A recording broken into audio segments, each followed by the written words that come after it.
Hi, I'm Glenn Ravel. I am with Sesame Workshop, and these sitting to either side of me are my two collaborators, Jordana Drell, who worked with me at Sesame Workshop when we did this research, and to my right is my collaborator, Scott Traylor, who is with 360 Kid, a software development company. They built the prototype for us for this research. So, what's this all about? In this study, we were looking to evaluate the effectiveness of potential alternate software interfaces for kids to use when using a remote control to play interactive games on an interactive television service. Let's talk a little bit about interface. What is an interface? What is the role of an interface? First of all, interface has two components. One is the hardware component, which is the actual physical device that you use to interact with the computer, and the second is the software component. The pieces of visual or auditory feedback that occur on screen to help guide you through navigating the interaction.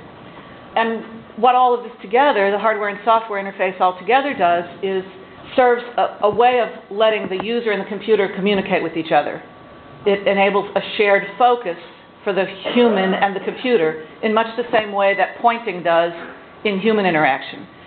So all of the research that we have, knowledge that we know about young kids and how pointing helps in their social development, language development, cognitive development, is to some extent background and applicable to what the role of the interface is in letting the child interact with the computer. So, for example, when you move a cursor to an object and highlight that object, that's your way of telling the computer, this is the object I'm interested in and this is what I want you, the computer, to pay attention to right now.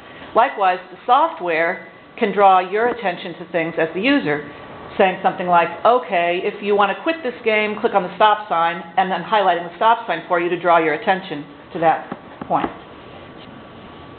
There's been a lot of previous research that has shown that using computer interface devices and software interface components is a lot less transparent for very young children, and we're talking about preschool-age children here, in particular in this study, kids as young as 2 and 3. That the mechanics of using an interface is a task unto itself for kids in this age group. It's not just a transparent part of the process that gets you to the content of the game or the activity. It's actually a task to be mastered in and of itself. We've also found through research over the past 20 years or so that conventional computer or interactive system interfaces provide a lot of challenges for preschool children, given their level of both cognitive and motor development. Some of the motor challenges, typically very young children are good at large motor movements, not teeny tiny fine motor movements. They kind of need to get up and move around in space and are not great, sitting at a desk doing one thing in one place hunched over. Some of us adults are this way too. And then in particular, preschool kids have problems with what's called inhibition of response. We've had 40 or 50 years ago research showing that if you ask kids to draw a line from point X to point Y on a piece of paper, they can't stop at point Y, they can't inhibit that movement. The same thing is true with the mouse. It's the exact same motor phenomenon. Then some of the cognitive challenges.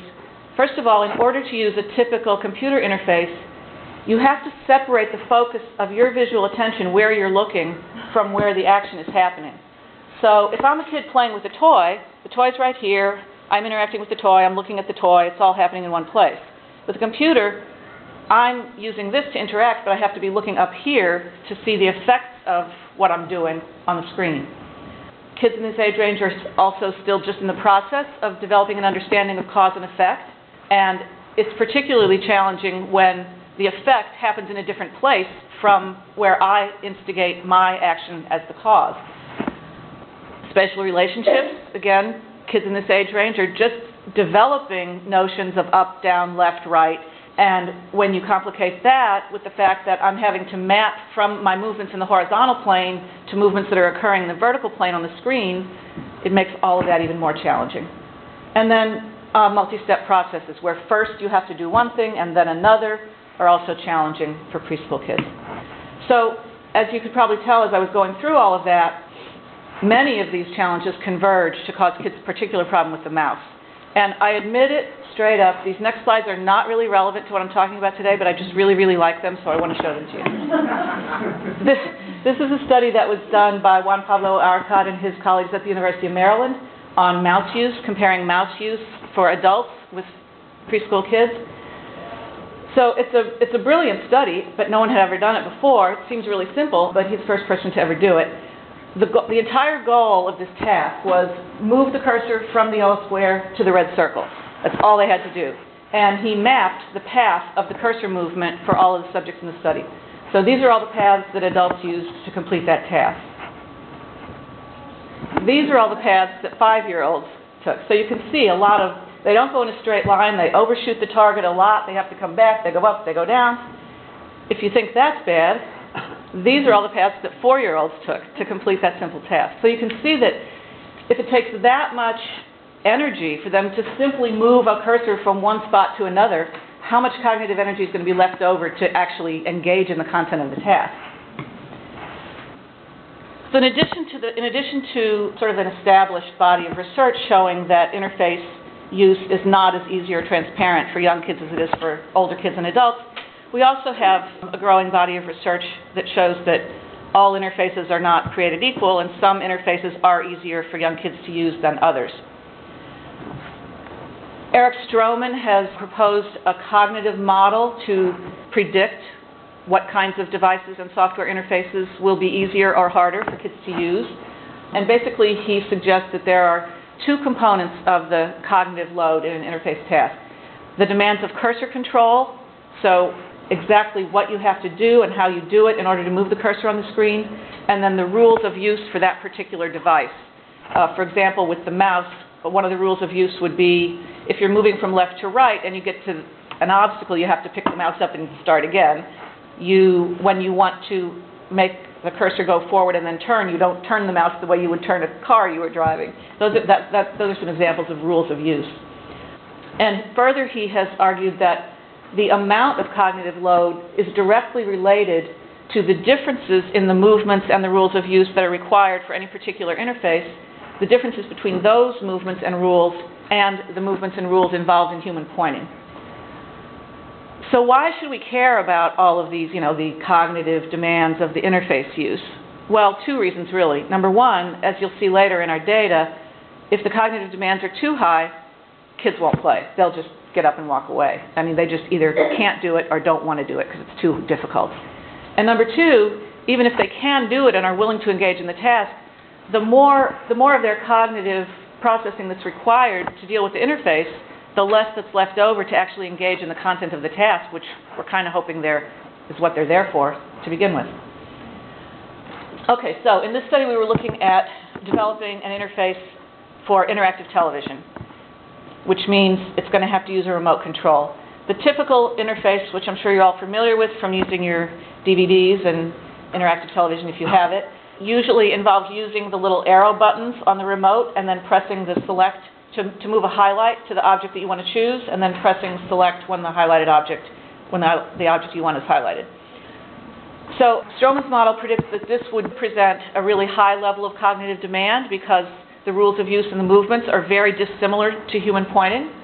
And there actually has been some previous research that confirmed that prediction, that the arrows and select is an extremely difficult interface for young children to use. So in this research, we developed two alternative interfaces to be used with a remote control device, and then compared the use of those two alternative interfaces with the traditional arrows and select in use by 2- and 3-year-olds. So first as background, how do I get to the video? The video. I have to get out of here. This is not actually video from our research.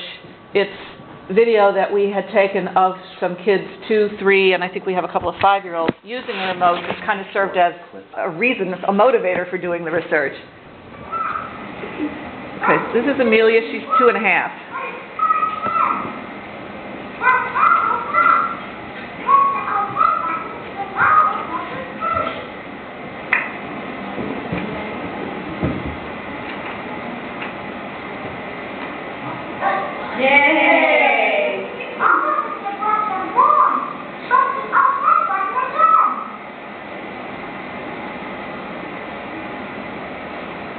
She did it! I'll pause this for a second.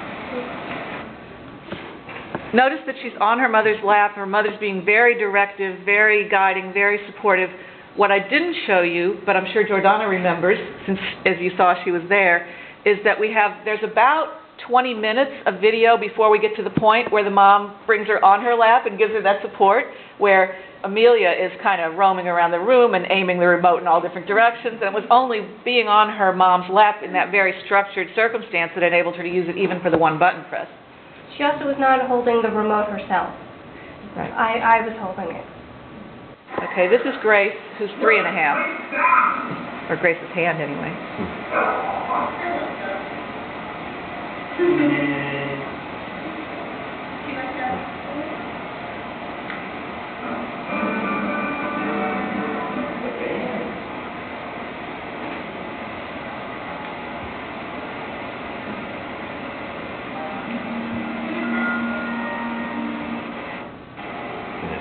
Oh, and this is Timmy, who's 5 years, 2 months.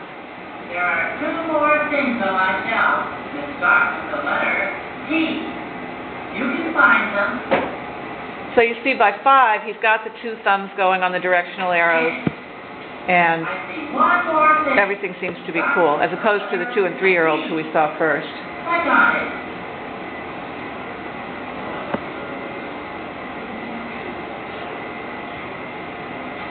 Okay, I think that's enough. So, the traditional interface with the arrows and select was working fine for the 5-year-old, not for the 2- and 3-year-olds. So that's basically what motivated this research. We worked with 127 children. I think Jordana was physically present for every single one of those.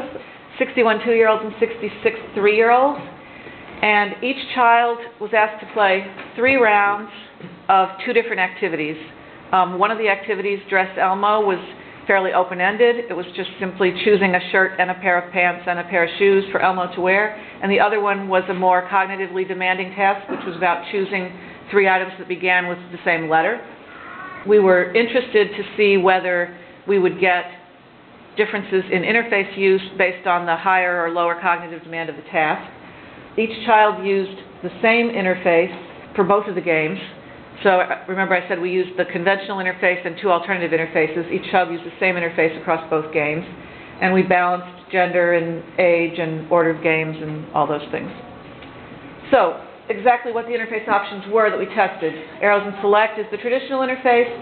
And for the automatic interface, we tested 2 different versions of quote, automatic interface. One was like a slideshow where the choices appear in one spot on the screen and they just change every 3 to 5 seconds. So all the kid needs to do is press select when the item that they want to choose is on the screen. The other one was a moving highlight. So it's the same as when you press the arrow keys to make the highlight move and then press when it's on the item you want to select, except the highlight moves automatically on its own from one choice to the next every 3 to 5 seconds. So, for example, in the Help Elmo Get Dressed game, in the arrows condition, the child would press the arrow to move the yellow square that's highlighting the blue shirt, to move it from one item to the next, and then press select to choose it. In the automatic condition here, the highlight would move automatically from one shirt to the next, and the child would just have to press select when it was on the one they want. And then this is the slideshow condition where the shirt appears on Elmo, the blue shirt appears, and then after a few seconds the red shirt appears on him, and then the yellow shirt, and so on. And you just need to press select when it's the one. Likewise, in the Big Bird's letters activity, we have the yellow box highlight that either is controlled by the arrows or moves automatically. And similarly, the objects appear in one place, so it would be the banana for 3 seconds and then a hippopotamus for 3 seconds, and you need to click when the one that starts with B is on the screen. And at this point, I want to turn it over to Scott to talk a little bit about how he and his group built our prototype software for this, and some really wonderful things that they did for us to build in a lot of data tracking and even some data summarization into the computer software so that we didn't have to count clicks and we didn't have to spend hours and hours coding videotapes. It was pretty much all collected for us right there in the software. Hello, I'm Scott Traylor.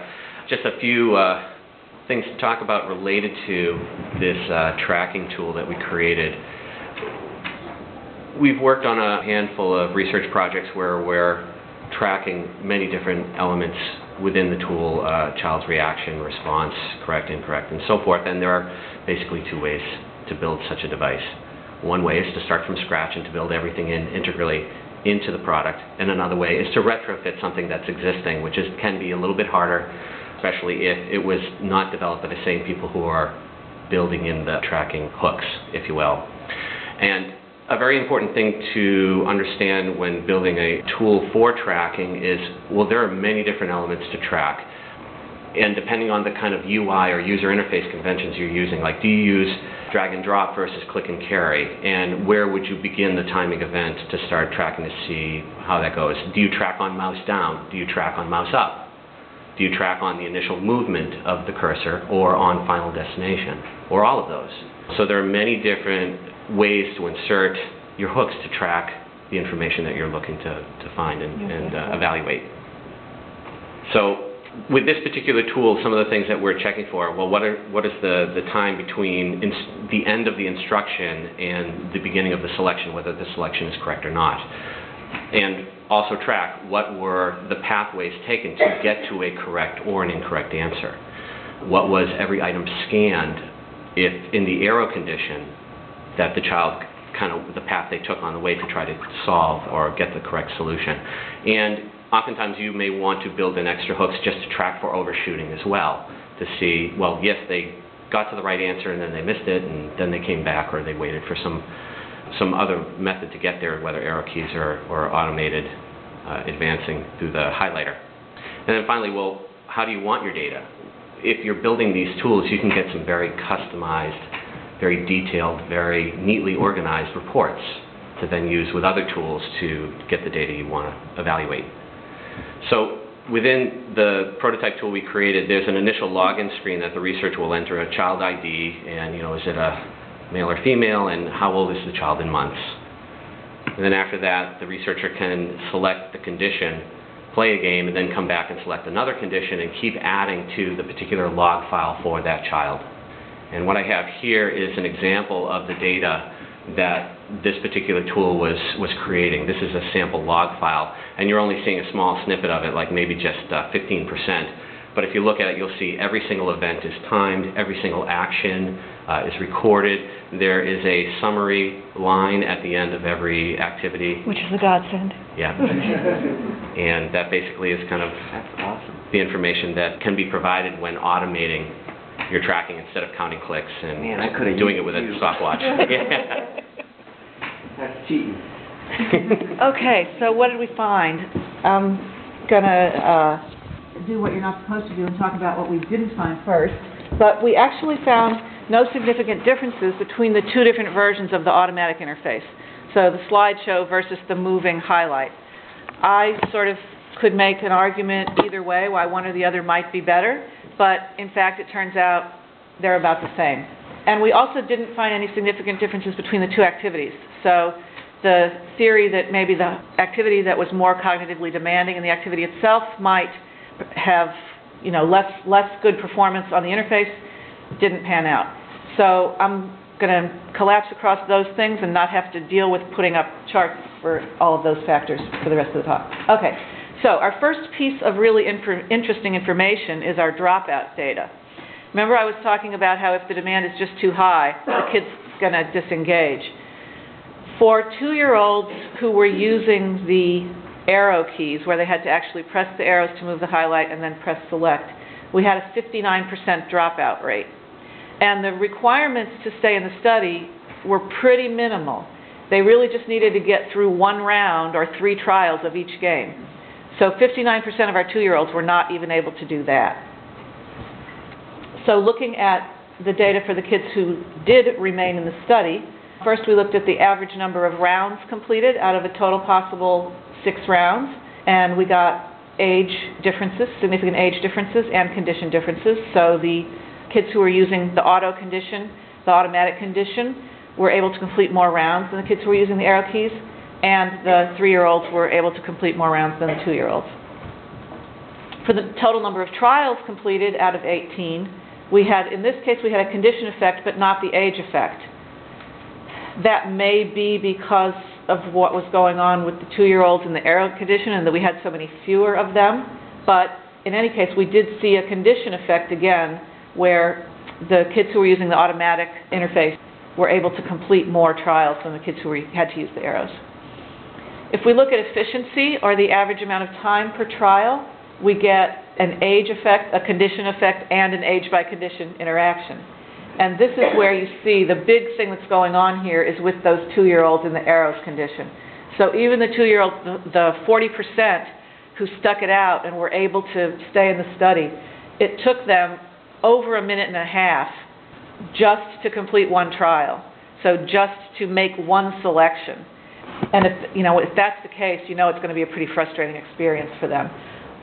So we have here the automatic condition leads to more efficient performance for both the 2-year-olds and the 3-year-olds, but the difference is much more extreme for the 2-year-olds than it is for the 3-year-olds. In our average number of wrong answers per trial, we didn't have any differences based on the interface condition or by age.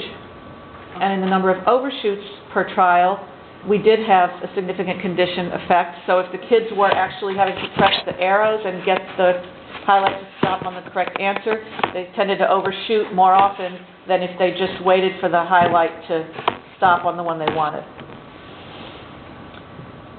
Just some observational things that we noticed while we were running the study.